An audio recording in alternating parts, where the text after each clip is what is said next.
Hello there again, it's Mr. Whitty. Again, we're talking about Visual Basic 2008 Express Edition here, and this is your next video in the series. We're going to start and just take a look at a very simple program.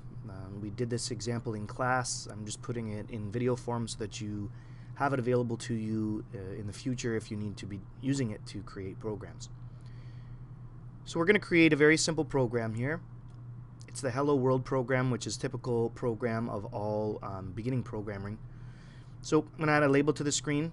I'm going to add 3 buttons to the screen, and we're going to manipulate those objects so that they do exactly what we want them to do. Just to take a look at some of the key concepts in programming. The first thing we're going to do is edit some of the properties. Now, we talked in that first video a little bit about properties and how every object that you put on the screen has properties associated with it. Today we're going to take a look at some of those properties and what they actually do. The first property, and probably the most important property that we have to pay attention to, is the name property. The name property is the property that essentially gives each object on the screen its own unique name. Now, when you automatically put an object on the screen, you'll notice that a name already appears for that object.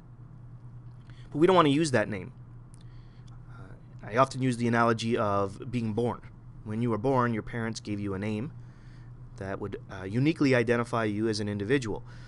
They didn't just call you baby 1, baby 2, baby 3, baby 4. If that was the case, we would have a very complicated and confusing naming system. Well, the same thing works in Visual Basic. In Visual Basic, we want to make sure that each object is given a relevant and unique name so that when we're programming the program, or when we're coding the program, pardon me, it will be much easier to refer to the objects and understand what objects we're talking to while we're coding. So we have to rename all the objects on our screen. So the first thing is our label. So we'll go to our label and we'll go up to the name property and we will rename it. And we're going to use the prefix for a label, which is LBL, and this is just going to be a message that displays on the screen, so we're going to call it exactly that, LBL message.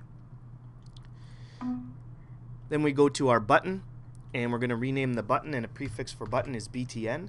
So we're going to call this one BTN display, because this button is going to display our objects on the screen.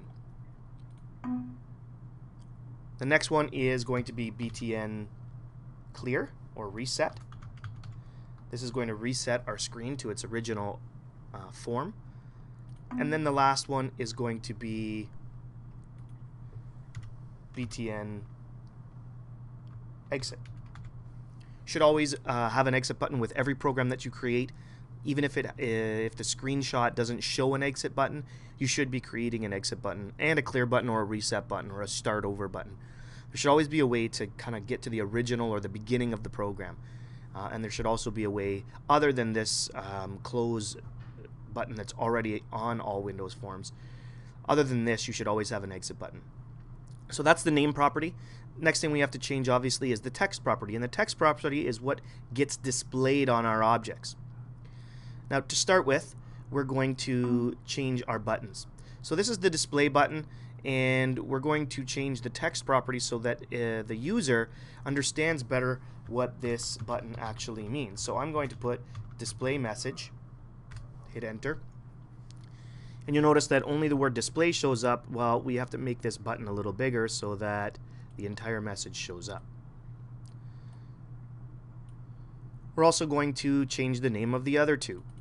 So we'll call this one reset because we've actually called it BTN reset, so we need to change the text to kind of be appropriate. So we're going to put reset on that one, and then this one being the exit button, we're going to change the text of that button as well to exit. So now we've got our 3 buttons. The next thing we need to do is actually change our label. Now we're going to change the text of the label to Hello World. Again, this is our kind of infamous first program. And I want to also change the size of this text box. Now, this label. One of the things about labels is that they automatically come with a property called auto size. And that auto size default is true. We're going to change the default from true to false. We don't want the label to be auto sized. We want to be able to resize this label the exact size that we want it. So I'm going to then stretch this label to the size that I want it. And then the next property we're going to talk about is also the font property. We're going to change the font of this object. And if you click on the font property in the properties box, you'll notice that down here you have this little dotted button that allows us to bring up a dialog box that allows us to easily change the size and some of the other properties, the font style and size of our text. So click OK, and now we've got it really big. It's still not the way I want it though, because the other way, or the other thing that I would like to do is I'd like to actually center this in this text box. And again, labels have a unique property called text align. And if you click text align and drop down the little blocks here, you get this neat little graphic that allows us to choose where we want to align the text. So I want it to be centered vertically and horizontally, so I'm simply going to click on that middle center, and now you'll notice that the text aligns right into the center of that text box. Now there's one other thing I need to change here, and that's the form. You'll notice right now that right now in the blue box on the top of my form, I've just got the word form 1. Well, that doesn't really tell us anything about that form.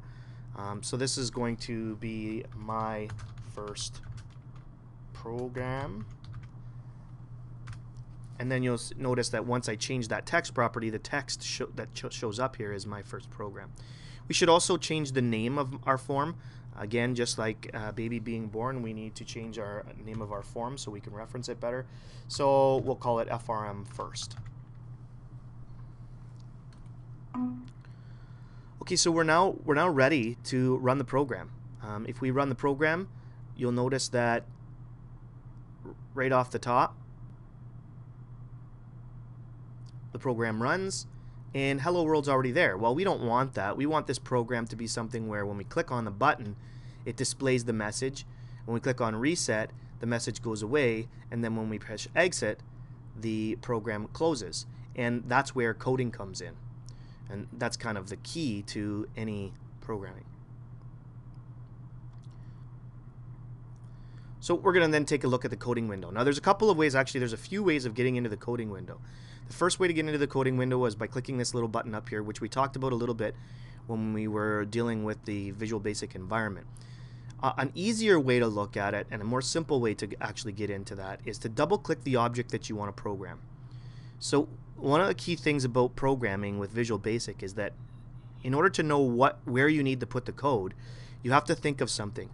You have to think of when you want the code to execute. When do I want the code to run?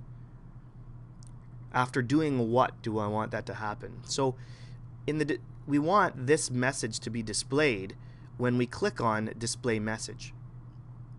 So the code to display this text box, or sorry, this label, would be in the display message button. Now there's one other thing that we have to do. We have to change the property of this label, and we have to change the visible property of this label to false. Now when we run our program, the Hello World will not show up.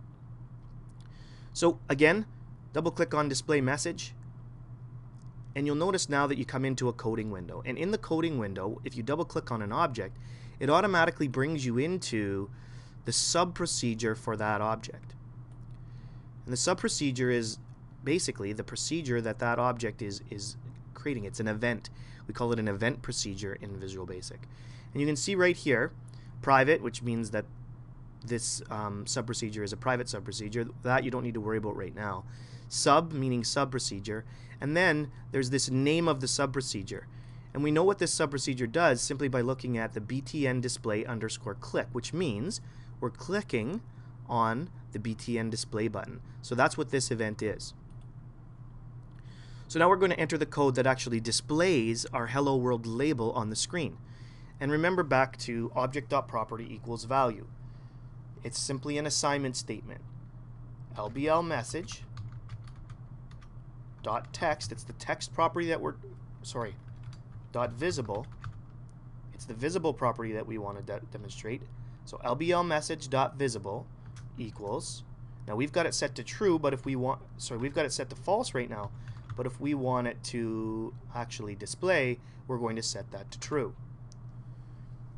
Okay, so our object is LBL message, our property is visible, and the value that we're giving that property is true. So we're setting the visible property of LBL message to true.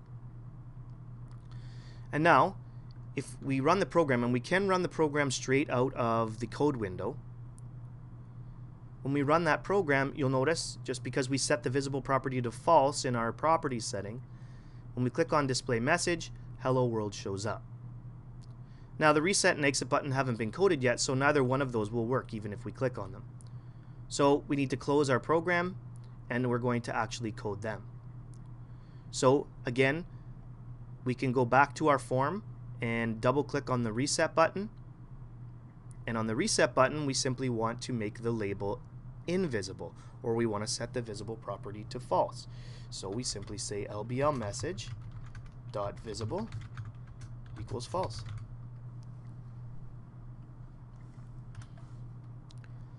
Now you can see in the display click event we've got LBL message.visible equals true. In the reset click event we've got LBL message.visible equals false. Now when we run the program, we should be able to toggle between displaying the message and resetting the form. Displaying the message and resetting the form. All that's left is for us to program our exit button. And it's a very simple command in Visual Basic, and that is simply, again, double clicking on the exit button, end. So end is the statement that actually ends or stops the execution of our program. Now our program is complete. We click display message, hello world displays, we click reset, our label disappears, and we click exit, and the program ends. So that's our very basic introduction to Visual Basic. It's the first program we're ever going to do. Now in our next video we're actually going to take this and modify it and take it one step further and look at some of the concepts that you can use to more easily manipulate or work around the program.